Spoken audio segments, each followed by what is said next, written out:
We're joined now by Congressman Mike Coffman, Republican from Aurora, who sits on the Armed Forces Committee to talk about the airstrikes in Syria. On a basic level, did President Trump make the right decision here? You know, I think he made the right decision. I think he was backed into a corner. Due to the fact that in 2012, President Obama said if there's movement of chemical weapons or use of chemical weapons, that will be a red line. 2013, the Syrians, the Assad regime, utilized chemical weapons in a very significant attack against Syrian civilians and of the opposition. And then President Obama deliberated and said, you know, do we intervene militarily as a result of this? But instead, he came to an agreement with the Russians and the Assad regime to give up their chemical weapons and obviously then not to use them again, and we made sure that those chemical weapons were destroyed.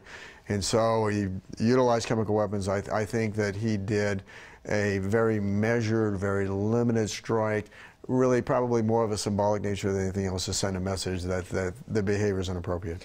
You can't really say that this strike significantly degraded the Syrians' ability to use the Air Force against their own civilians, but you think it was the symbolism that was important here? Sir, sending a message that we're serious and sending a message that using chemical weapons, as President Obama said, does cross a line. So back in 2013, you signed on to a letter to President Obama that warned him engaging our military in Syria with no direct threat to the U.S. existing and without prior congressional authority would violate the separation of powers delineated in the Constitution. What's different this time? Well, in fact, we are doing another letter. Same individuals who signed on this letter, a lot of them, I'm one of them, are going to sign on to a letter stating that any further action would clearly require the consent of Congress. I think the big issue is the fact that there was this agreement, that this agreement was violated.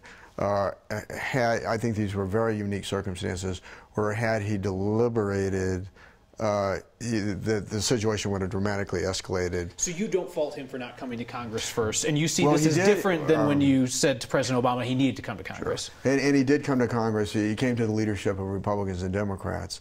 I think there's a question going forward in general about the authorization of military force, and does it comport to a lot of circumstances that the United States has today, whether in Afghanistan or now in Syria.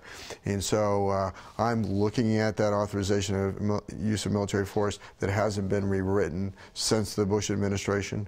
And so I think that's something that Congress has to visit. I think this circumstance is unique based on a prior agreement. But I think anything going forward, any follow-on action would certainly, in my view, require the consent of Congress. What level of U.S. military intervention in Syria would you personally support? It's very well. We are involved right now in terms of ISIS. Raqqa is the ISIS capital in Syria. We are pressing in on that.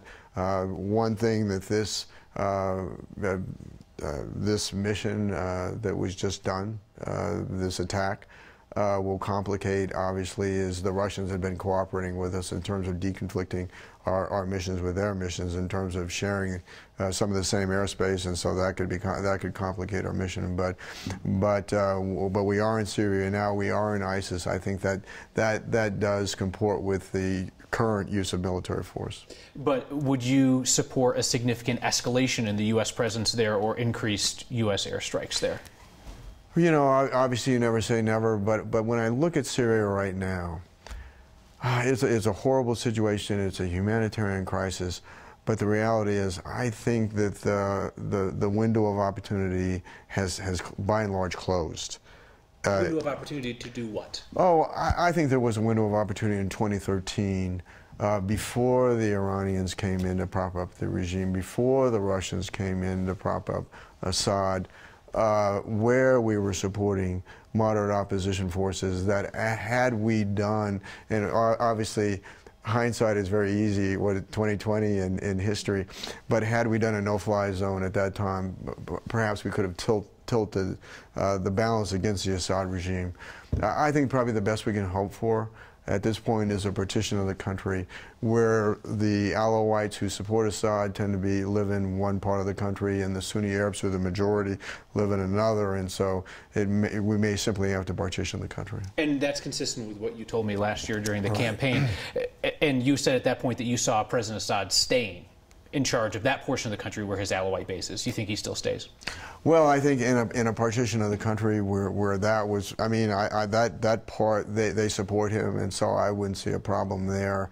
But again, a separation of the country, look at the tragedy in Aleppo, which was a Sunni Arab city, a large Sunni Arab city, and the destruction there, and just the humanitarian crisis that has emanated from that.